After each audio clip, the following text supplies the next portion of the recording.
que todos os títulos de crédito, cheque, letra de câmbio, nota promissória, duplicata, debêntures, são títulos executivos extrajudiciais. E vimos também, depois desses títulos de crédito, que a escritura pública ou outro documento público assinado pelo devedor também são títulos executivos extrajudiciais. A escritura pública, que pode ser de um divórcio, de um inventário, ou um documento público, que pode ser um boletim de ocorrência, uma autorização de despesa. Vimos também que o documento particular, aquele que você imprime aí no seu escritório, pode ser um título executivo, extrajudicial, mas tem que estar assinado pelo devedor e mais por duas testemunhas, o que não se exige na escritura pública, porque já tem a figura do tabelião e se não é necessário, não é necessária a assinatura de testemunha. Contudo, não esqueça que nós temos duas exceções de contrato particular, duas hipóteses em que não existe necessidade de testemunha. É o contrato de locação e o contrato de honorários. Estudamos também que um acordo que é assinado pelas partes e mais seus advogados, ou o Ministério Público, ou o mediador, o conciliador, ou um defensor público, é um título executivo extrajudicial e não precisa de homologação do juiz. Por si só, já é um título extrajudicial. E aí ficou faltando a parte final dos nossos títulos executivos extrajudiciais. Aqui, esse inciso, gente, ele é um excesso de zelo do legislador. Esse próximo inciso que a gente não viu na aula passada e vai ver agora. Por quê? O legislador já disse que o contrato particular assinado por duas testemunhas é um título executivo extrajudicial. E quase todos os contratos que têm uma dessas garantias aí, de hipoteca, penhor, anticrese ou calção, praticamente todos eles têm assinatura de testemunha ou são feitos por escritura pública. Mas, por garantia, para excesso de zelo, caso tenha um contrato desse que não seja assinado por testemunha ou não seja na forma pública, o legislador está dizendo aí que é um título executivo extrajudicial.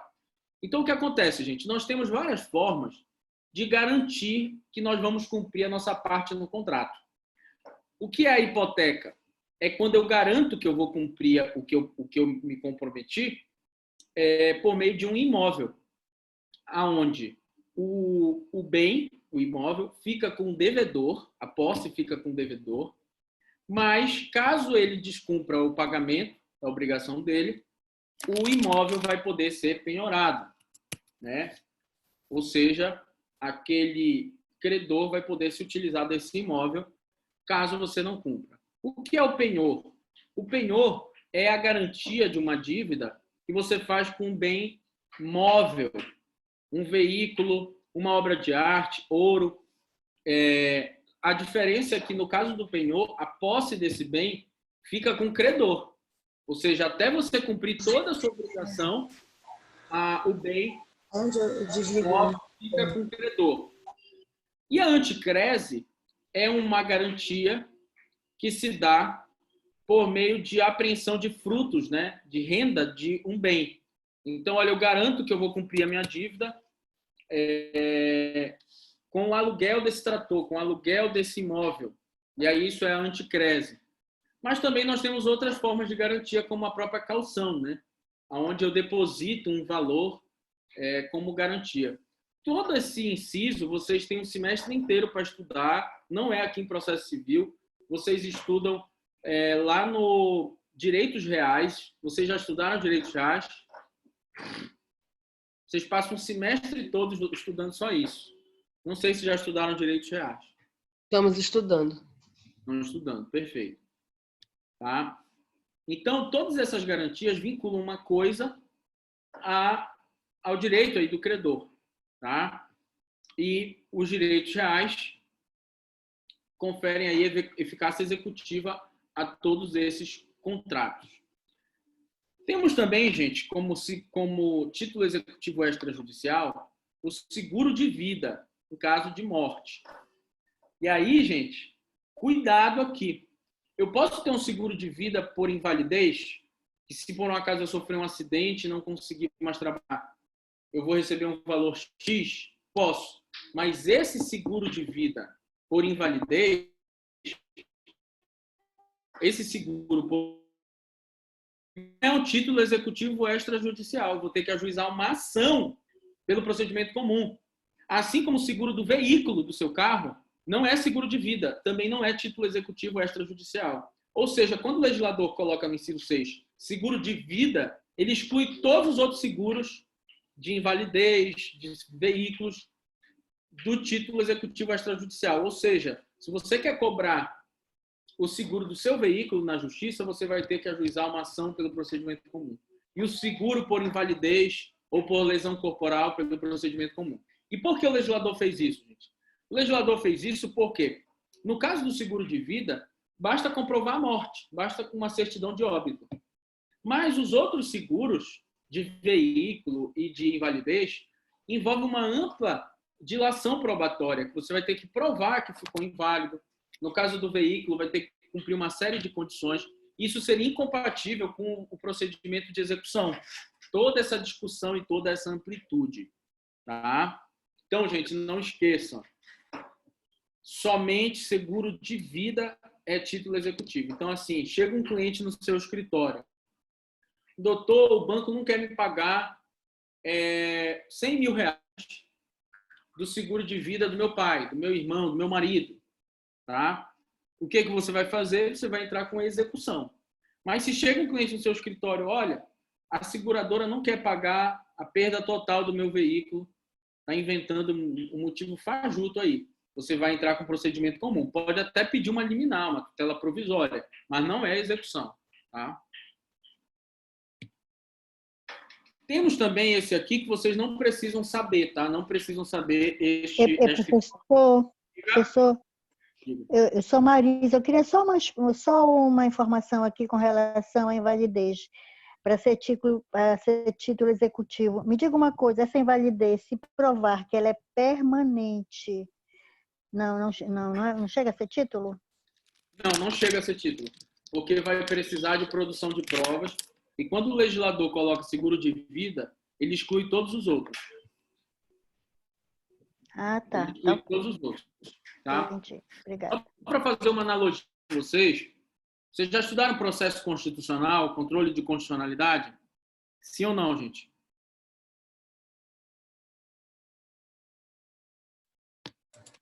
Sim. Perfeito. O Conselho Federal da OAB, ele tem legitimidade ativa para ajuizar uma ADIM ou uma DPF? Sim ou não, gente? Coloque aí no bate-papo.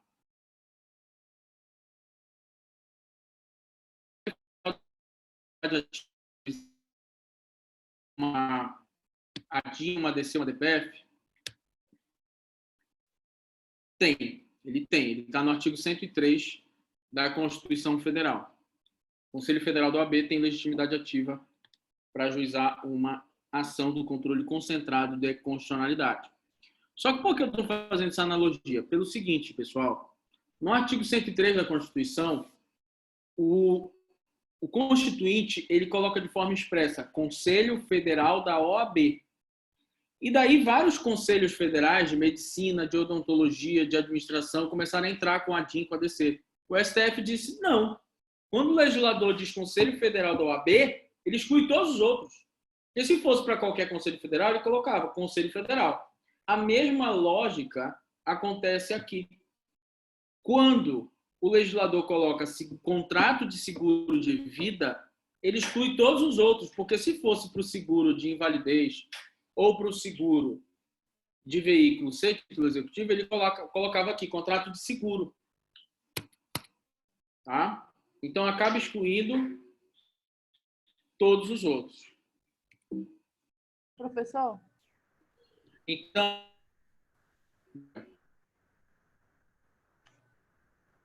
Professor? pode falar. Não ficou claro para mim. Seguro de vida por invalidez, cabe ou não o título executivo extrajudicial? Não cabe. Não cabe. Aqui, inclusive, eu coloquei um trecho do livro do Didier. Por conseguinte, para o seguro de acidentes pessoais, seja qual for o dano, incapacidade, dano material, caberá ação pelo procedimento comum, gente. Jamais vai existir uma ação de execução de um seguro de invalidez ou de veículo. Não tem condições, tá? É só o seguro de vida com a questão da morte, tá? Se for invalidez, não existe execução, porque você vai ter que provar um monte de coisa, vai ter que ser submetido ao procedimento comum. Tá? Tudo bem, pessoal?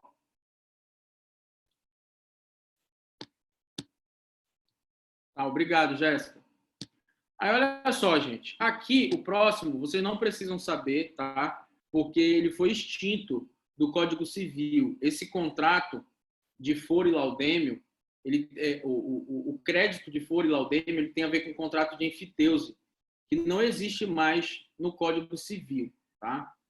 E aí, esse contrato de enfiteuse, né, uma pessoa cedia a sua terra para outra, esse que usava a terra pagava uma taxa anual, chamada de foro, e caso ele vendesse, ele pagava um percentual da venda, chamava de laudêmio. Mas batam cabeça com isso, que esse contrato não existe mais, o Código Civil extinguiu esse contrato. Aqui sim. Pessoal, é o famoso crédito de aluguel, tá? Ou seja, durante um certo tempo, nossa ordem jurídica,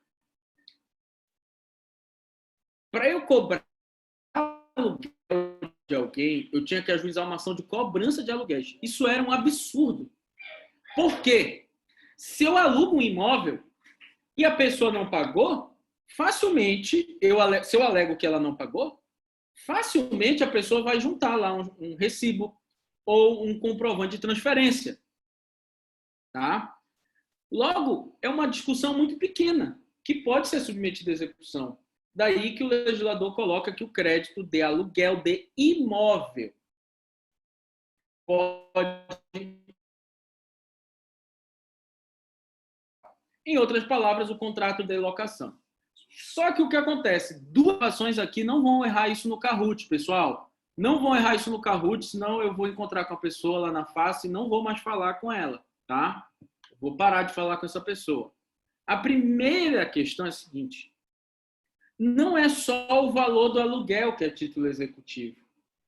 Diz aqui que todos os encargos do contrato de locação. Porque muitas vezes eu alugo um imóvel meu e a pessoa não é só responsável por pagar um aluguel, mas ela é responsável por pagar a luz, por pagar o condomínio, por pagar a água, telefone, tá? E esses encargos, o IPTU, e esses encargos eu posso também executar, tá? Pode ser objeto da execução, não é só o valor do aluguel. Então, essa é a primeira observação. A segunda observação é o seguinte: o legislador não coloca aqui, no inciso 8º, contrato de locação. E aí parte da doutrina entende, e da jurisprudência também, que é possível você, mesmo sem contrato, entrar com a execução do aluguel, desde que você tenha documentos que provem de forma suficiente que existe uma relação de locação. Por exemplo, um primo meu lá do interior, lá de São Paulo, sei lá das quantas, e eu pego um imóvel, um kitnet meu e alugo para ele, mas tudo verbalmente. Todo mês ele me transfere R$1.000.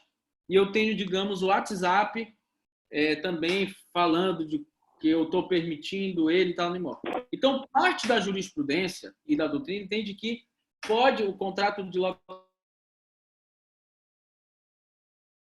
desde que você tenha os últimos recibos, as últimas transferências, que ali existe uma relação contratual. Tá bom? Alguma dúvida aqui, gente?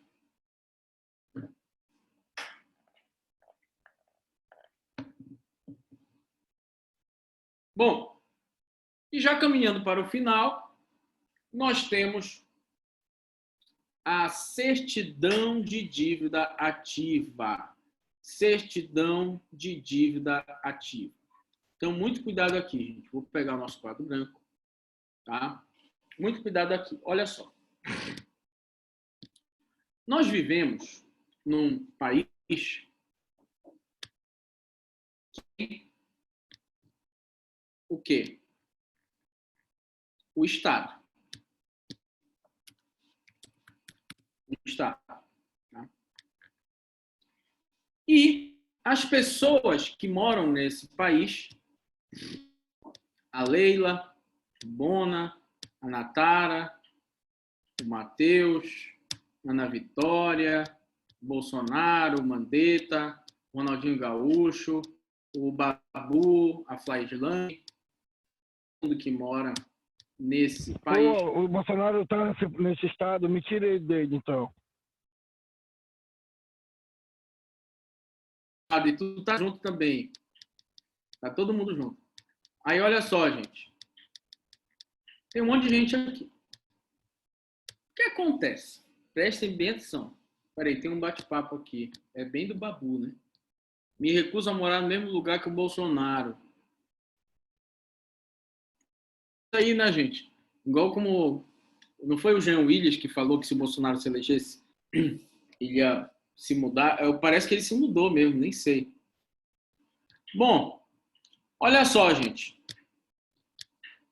E aí, vamos imaginar o seguinte. Mas se sair, vou ter que morar junto com o Augusto. Vai. Olha só, gente. Vamos entender aqui o que eu quero dizer. O Estado, ele tem fonte de receita? O Estado, ele tem, sim, fonte de receita. E aí, gente, de quem ele vai tirar essa receita? Do Bill Gates? Do Donald Trump? Ele vai tirar de quem essa receita, pessoal? Dos contribuintes, perfeito. Então, ele vai tirar aqui, ó, do Augusto. Ele vai tirar aqui, ó, da Face. Ele vai tirar aqui, ó, da Leila. Ele vai tirar aqui da Natara, da Pamela, do Lucas Barral, principalmente servidor público rico. Ele vai tirar de um monte de gente. E aí o Estado, se nós formos dividir, né, ele tem aqui o município, o Estado, no sentido estrito, né, e a União. Então, vocês têm algumas questões, alguns pagamentos que vocês fazem para o município. Por exemplo, para o município, IPTU. Tá? Quem é que está falando aqui? IPTU. Você tem o ISS, que é Imposto sobre Serviço. Eu pago ISS quando eu dou aula de forma avulsa, né? Tipo, eu dou uma aula na OAB. Aí eles me pagam R$1.000. R$100 eu tenho que pagar para o município. Que é um serviço educacional, que seja, mas é um serviço que paga um imposto sobre isso. Para o Estado, você paga, por exemplo, o quê? IPVA. O imposto de transmissão causa... O imposto de transmissão causa morte, né? E doação também, ITCMD. Quem está falando? Exatamente. John Lennon lembrou bem aí, ó. ICMS. Para a União, você paga imposto de renda, tanto da pessoa física quanto da pessoa jurídica. Quem está falando? ITR, perfeito. IPI. Para a União, você paga imposto de renda, você paga imposto de importação, imposto de exportação, etc. Bom, só que o que acontece? Essas obrigações de pagar esses tributos, elas estão previstas em lei e também na própria Constituição Federal. Então, não é uma escolha. Se eu tenho um imóvel, eu tenho que pagar IPTU. Se eu dou aula e eu recebo por isso, eu tenho que pagar ICS. Se eu tenho carro, eu tenho que pagar IPVA. Se o meu pai morre, para eu herdar os bens dele, eu tenho que pagar o imposto de transmissão causa-morte. Etc. Não tem, se você tem renda, você tem que pagar. Não tem opção. Mas O que acontece quando você não paga? Vai acontecer isso aqui, ó, gente. O leão vai fazer isso aqui com você, ó. Cadê o leão? O leão vai fazer isso aqui com você, ó.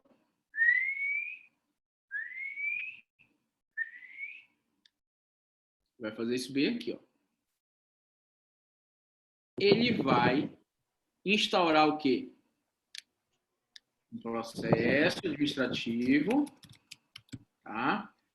Você terá o direito de ampla defesa, contraditório, e aí depois de observado tudo isso, tá todo mundo afinado na... Olha, vou agradecer por Fabacha.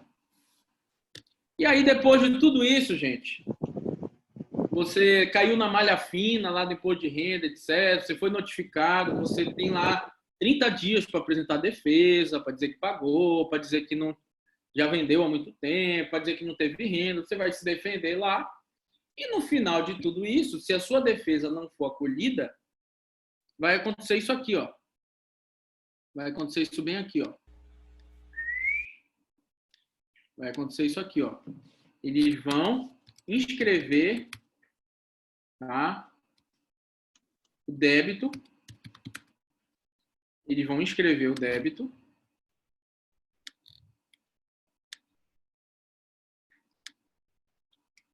Em dívida ativa. Essa dívida ativa, ela pode ser a dívida ativa do município, ela pode ser a dívida ativa do Estado, ela pode ser a dívida ativa da União. E aí, o que acontece aqui nesse ponto? Quando o teu nome está na dívida ativa, meus amigos, sabe para onde vai isso? Para onde vai essa lista? Eu já vou te dizer para onde é que vai. Vai bem para cá, ó. Essa lista, ela vem para a procuradoria, o quê? Do município. Ela vem para a procuradoria, o quê? Do Estado. Ela vem para a advocacia, o quê? Da União. Porque se eles são advogados do Estado, a AGU aqui, ó, se eles são advogados da União, se eles são advogados do Estado, ou se eles são advogados do município, eles vão fazer o quê?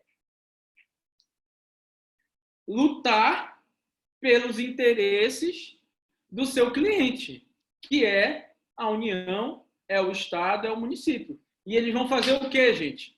Eles vão extrair desse cadastro um documento chamado de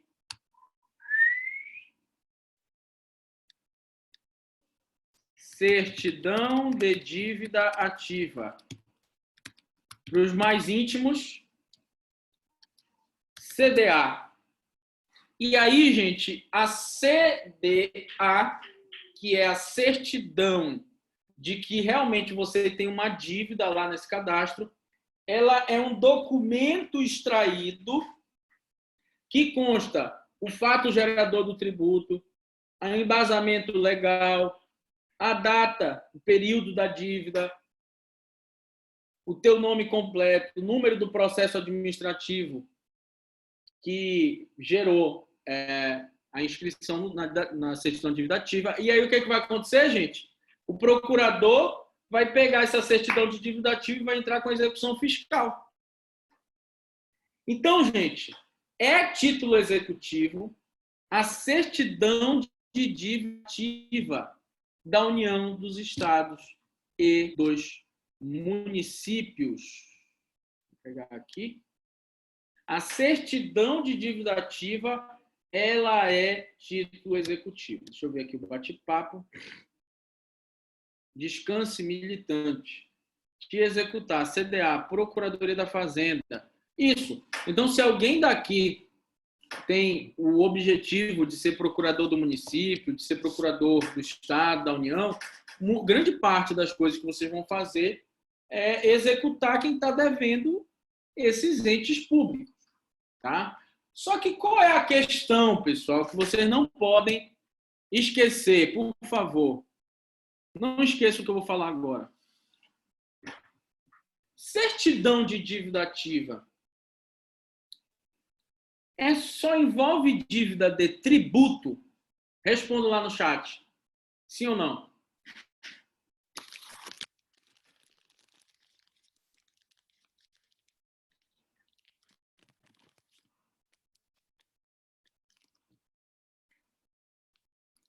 Dá um exemplo.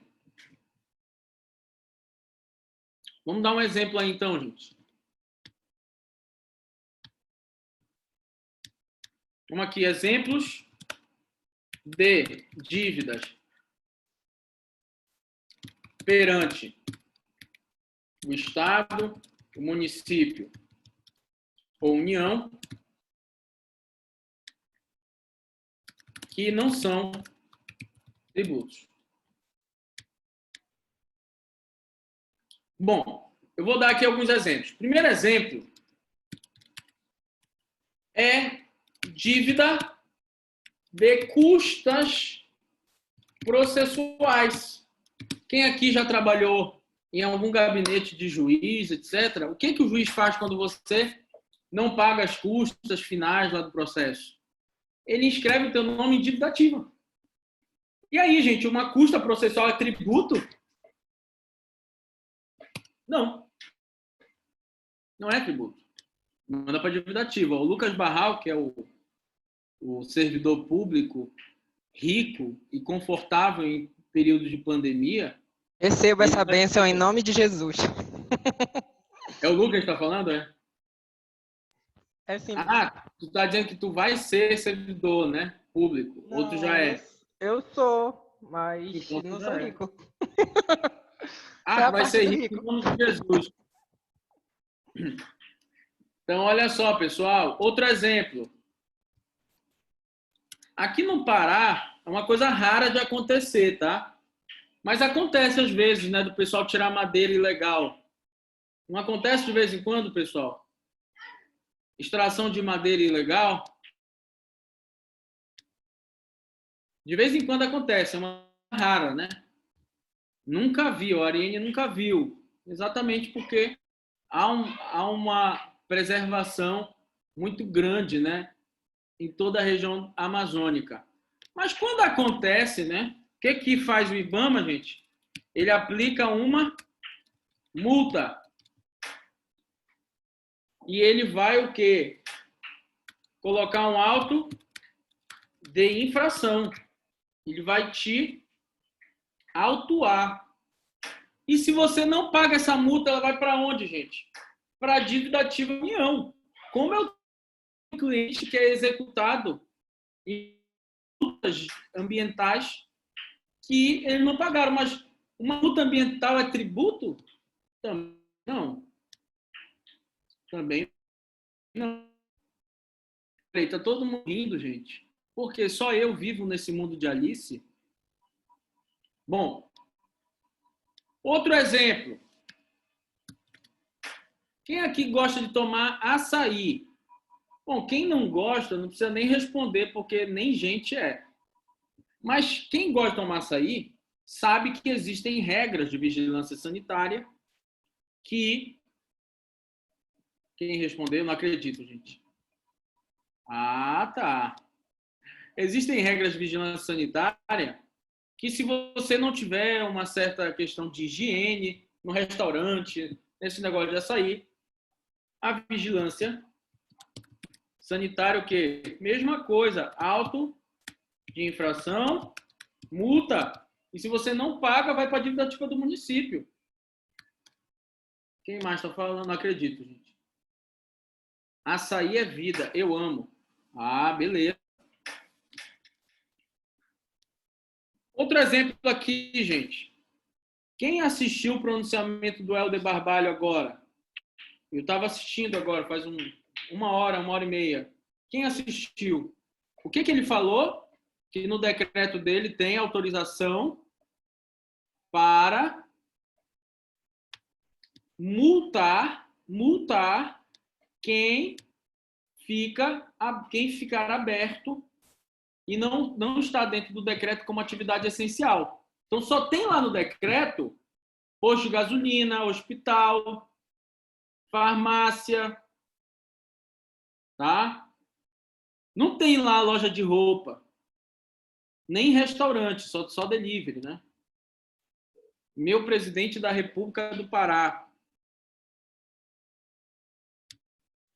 E aí, gente, ele no método possibilitou o quê? Multa quem descumprir o isolamento.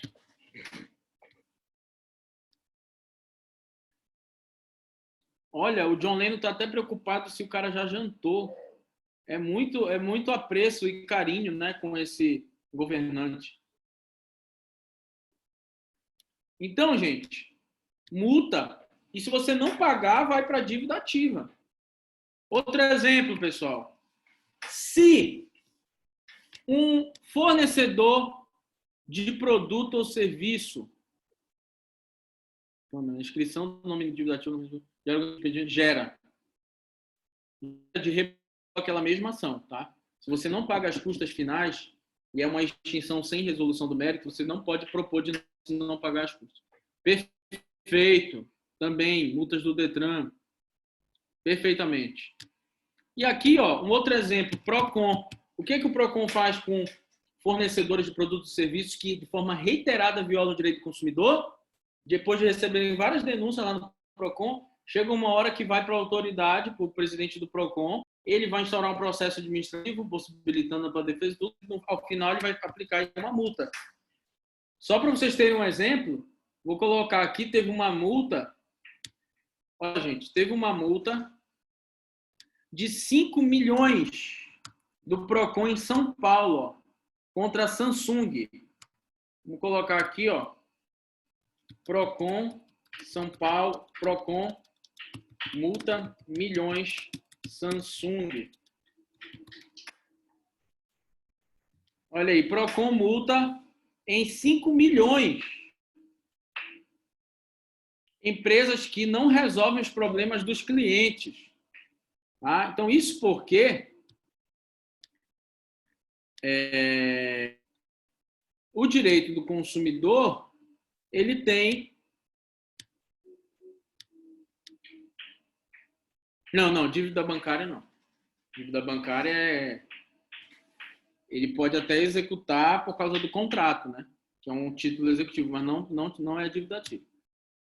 Tá bom? Então, basta que o crédito seja inscrito na forma da lei, que não envolve só tributo, tá, gente? Isso lá no livro do Didier tá bem explicado também. Isso, exatamente. Tudo bem, pessoal? E já o penúltimo título executivo extrajudicial são as contribuições de condomínio aprovadas em assembleia. Ou seja, são as taxas de condomínio aprovadas em assembleia. Só que, cuidado, não só as contribuições ordinárias, né, que é o valor normal do condomínio, mas também aquelas extraordinárias para pagar o 13º dos funcionários, para fazer um reparo urgente no elevador, na piscina, fixa lá uma taxa extra. Também essas extraordinárias, que às vezes são 3, 4 meses, todas podem ser cobradas em formato de execução. Contudo, precisa ter sido aprovado em assembleia, tá, gente? Então, aqui quais são os documentos que vão instruir para possibilitar essa execução? Basta que você tenha uma cópia da assembleia, uma cópia da ata da assembleia, no caso que aprovou aquele valor, uma cópia da própria convenção do condomínio, para ver se a assembleia respeitou aquele quórum, né, de votação, e uma planilha de débitos atualizada. Basta isso, gente, e pode entrar com execução. Cabe ao morador juntar o boleto pago, o comprovante de pagamento, e aí é por isso que quem paga tem que ter sempre o comprovante. Depois que eu me formei em direito, não tem uma coisa que eu pague que eu não tiro foto e eu guardo, tá? Porque vai exatamente para isso. Para um dia que alguém vier me executar, eu pago o condomínio. Aqui no prédio onde eu moro tem o valor do condomínio. Sempre eu estou guardando tudo. O dia que entrarem com a execução, a primeira coisa que eu vou fazer é juntar todos os comprovantes, tá? E aí, se o juiz quiser fazer perícia, pode comprovar que aquele valor foi direto para a conta do condomínio. Tá? Por isso que quem paga mal, paga 2 vezes. A pessoa esquece, não tem nenhuma prova para isso. E por último, agora sim, esse é o último título executivo extrajudicial. Eu vou colocar mais um compartilhamento aqui com vocês. Olha só, gente. Alguém pode me exemplos aí de cartório? Quais são os cartórios que nós temos? Coloque aí, gente, no chat. Quais são os cartórios que nós temos? Não, tudo bem, mas de que é o cartório? Imóvel, de nota? Sim. Vamos lá.